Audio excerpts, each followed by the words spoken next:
Stanford pulls off shocking comeback against Colorado for double OT win. Stanford won the game 46-43. You most likely turned off the television when Colorado led Stanford 29-0 at halftime. Unfortunately, you missed the biggest comeback in Stanford history, as the Cardinal gave Deion Sanders and the Buffaloes a dose of reality courtesy of a 46-43 2-OT win. Everything was going the way of Colorado in the first half, with Travis Hunter making his return to the playing field and a sold-out crowd.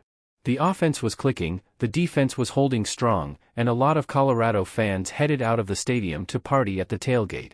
I mean, who would have thought this would turn into a game in the second half, right? The Stanford locker room did, on both sides of the ball. Well, Colorado and Deion Sanders were humbled in the worst possible manner, giving up the massive lead, while getting torched in the second half. We didn't play well. It all started when we gave up the 97-yard touchdown, which was flat-out ridiculous, Deion Sanders said post-game. That's when it all started, all the foolishness, all the complacency. How in the world do we give up a Jesus? Our secondary did not play their best game, especially at the cornerback position. I don't know what kind of halftime speech happened in the Stanford locker room, but they obviously felt like it was them against the world.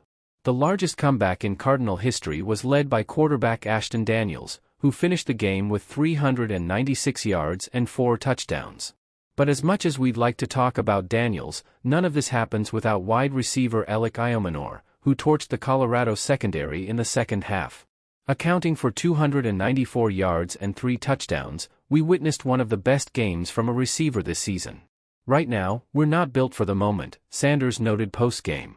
We're not built for the moment, some of our players aren't built for the moment they have to make a play, we're not built for the moment right now. Oh, and Alec Iomanor did most of his damage to Travis Hunter, with a defense that looked like the 2022 squad. Not only was he busting tackles and extending plays, he also had what could turn out to be one of the best catches of the season. After both teams traded touchdowns in the first overtime, it was a Shedeur Sanders interception that gave Stanford the chance to win. After fighting their way back all evening, the Cardinal found themselves in a spot to shock most people around the college football community. That was it, looking like they would head into the bye week with their 5th win. Colorado's collapse was complete. It's as if the Buffaloes never really came out of the halftime locker room, only a shell of themselves. No more Brady mode from Shedeur Sanders after his jump ball interception. Stanford had shocked the folks left at Folsom Field. Just a dumb play, I just threw it up, Shedeur Sanders said post-game about the interception. As the Stanford bench spilled onto the field, Deion Sanders made his way to the handshake line, looking just as confused as the audience.